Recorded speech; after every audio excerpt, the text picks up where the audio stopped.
अस्सलाम वालेकुम एवरीवन। आज हम कुछ बेसिक ऑपरेटर्स पढ़ेंगे सी प्लस प्लस के। तो पहला ऑपरेटर जो है वो है एडिशन ऑपरेटर। मतलब ये कि फॉर एग्जांपल आपने कुछ नंबर इनपुट कराने एक्स और वाई, या आपके पास वेरिएबल नेम है एक्स एंड वाई। ठीक है।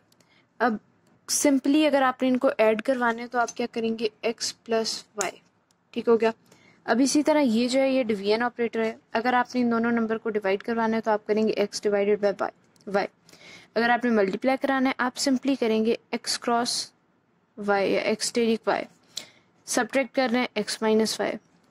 अच्छा, अब ये तीन चीज़ें जो हैं ये आपके लिए कंपैरेटिवली नहीं होंगी। तो ये जो है ना ये मॉडुलस ऑपरेटर है और ये हम यूज़ करते हैं फॉर रिमाइंडर। जब हमें किसी चीज़ का या किसी डिवीजन का रिमाइंडर कंप्यूट करना होता है तो हम इसको यूज़ करते हैं, इस ऑपरेटर को। ठीक है। अब इसमें क्या है, फॉर एग्जांपल हमारे पास यहाँ पे 5 है, आउटसाइड 2 है, 2 2 ज़ार 4 एंड ये -1। यहाँ पे जो रिमाइंडर है वो हमारे पास 1 आया। मतलब ये कि अगर हम लिखें 5 डिवाइडेड बाय 2 तो आंसर ये हमें देगा 1। ठीक है। ये बेसिकली डिवीजन नहीं, यहाँ पे ये साइन आना है। तो 5 मॉडुलस 2 इज इक्वल्स टू 1, मतलब ये इसका रिमाइंडर बताएगा। और अगर हम 5 डिवाइडेड बाय 2 करते हैं तो क्या आएगा, 2.5। दोनों में डिफरेंस है, यहाँ पे हम डिवाइड कर रहे हैं और यहाँ पे हम डिवाइड करने के बाद उसका जो रिमाइंडर आता है हम वो देख रहे हैं। अच्छा, इसके बाद जो हमारे पास ऑपरेटर है, ये ऑपरेटर काफ़ी काम आएगा आपको डिफरेंट प्रोग्राम्स के अंदर। आगे आगे हम करेंगे और आप लोगों को इसका यूज़ जो है वो वाजे हो जाएगा।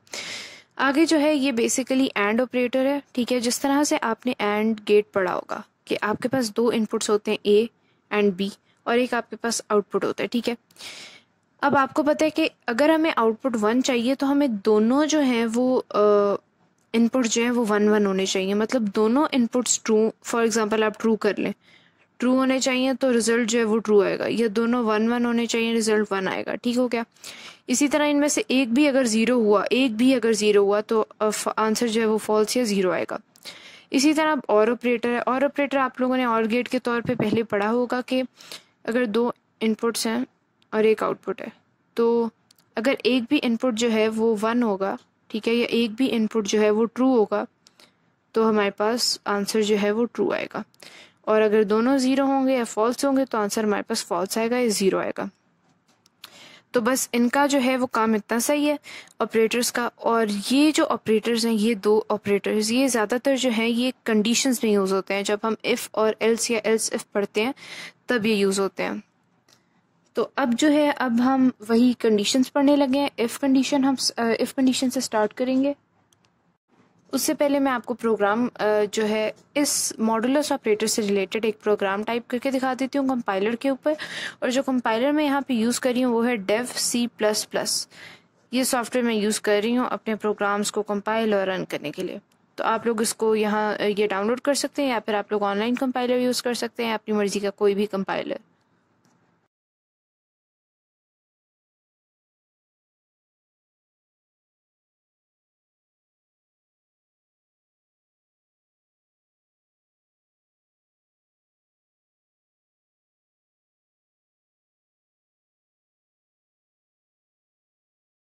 यहाँ पे जो है प्रोग्राम बहुत सिंपल है। पहले मैंने एक इंटीजर जो है दो इंटीजर्स डिक्लेयर किए हैं एक्स और वाई।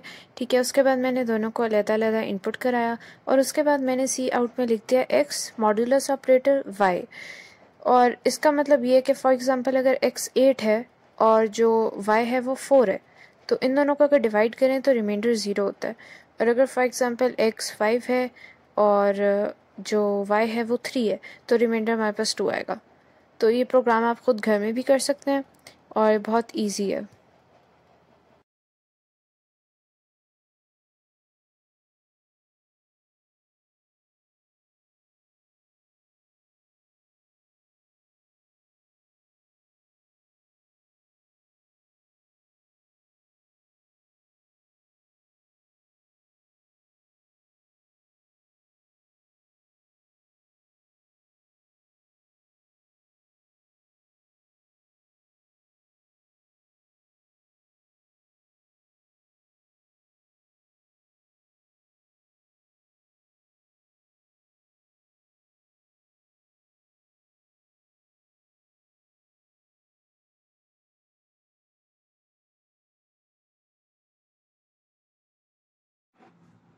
अच्छा, तो अब जो है अब हम पढ़ने लगे हैं इफ कंडीशन।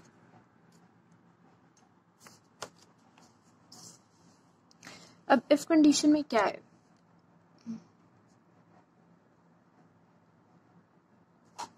मतलब ये कि फॉर एग्जांपल यहाँ पे आप समझ लें कंडीशनल स्टेटमेंट है, ठीक है, कि अगर एक कंडीशन पूरी होगी, ठीक है, तो उसके बाद एक सर्टन और कंडीशन पूरी होगी, और अगर ये कंडीशन जो है ये फॉल्स हो जाएगी तो उसके बाद ये प्रोसेस आगे जो है वो प्रोसीड नहीं करेगा। लाइक फॉर एग्जांपल अगर आपको एक पर्टिकुलर आउटपुट चाहिए तो उसके लिए आपको पहले एक कंडीशन सेटिस्फाई करनी पड़ेगी। अगर वो कंडीशन सेटिस्फाई नहीं की तो आपको वो आउटपुट नहीं मिल सकता या आप उस आउटपुट तक नहीं पहुंच सकते। इसीलिए हम यूज़ करते हैं इफ़ कंडीशन। अब इसका सिंटेक्स क्या है, वो ये है बेसिकली कि आपको लिखना होता है इफ़, ठीक है, उसके बाद जो है आप ये राउंड ब्रैकेट्स यूज़ करते हैं और इसके अंदर आपकी कंडीशन आती है। यहाँ पे फिर आपका ये ब्रेसेस यूज़ होती हैं, कर्ली ब्रेसेस, ये ख़त्म होती हैं, और इसके बीच में जो भी आपका कोड है ना वो रन होता है। ठीक हो गया। इसकी जो एग्जांपल है वो इसके बाद मैं आपको कंपाइलर पे प्रोग्राम करके दिखाती हूँ, रन करके दिखाती हूँ, तो उससे जो है आपको इफ़ कंडीशन का जो है वो अच्छी समझ आ जाएगी। अब इफ़ कंडीशन तो हमने देख ली, ठीक है। अब इसके बाद जो अगली कंडीशन है वो है बेसिकली एल्स। अब एल्स में क्या है कि जिस तरह हमने कहा कि फॉर एग्जांपल हम कहते हैं कि एक इंसान जो है वो CS पढ़ रहा है, ठीक है, तो हम एक कंडीशन लगा देते हैं कि CS पढ़ने के लिए उसको अपने इंटरमीडिएट लेवल में प्री इंजीनियरिंग पढ़ना ज़रूरी है, ठीक है।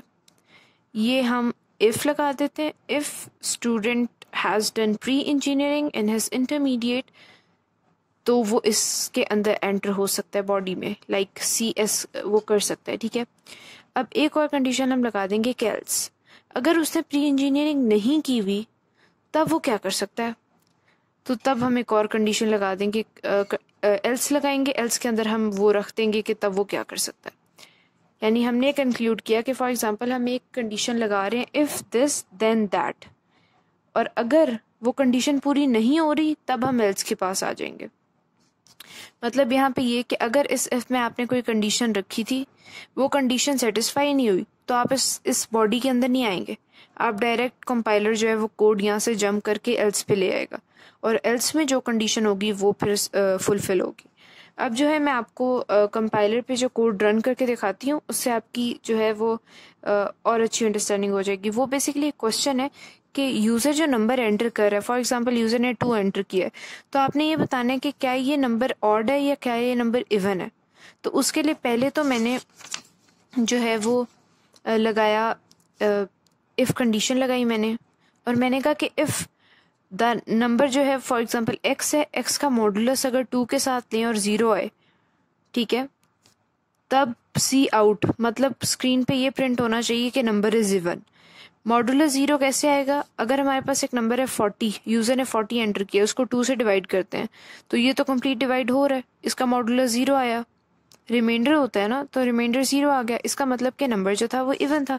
फॉर एग्जांपल वो करता है 5, अब 5 जो है वो ऐसे 2 2 ज़ार 4 एंड 1, सो मॉडुलस 1 है। अगर मॉडुलस 1 है इसका मतलब मॉडुलस 0 नहीं है, तो वो इस कंडीशन में नहीं जाएगा अंदर, वो इधर से जंप करके एल्स में आ जाएगा।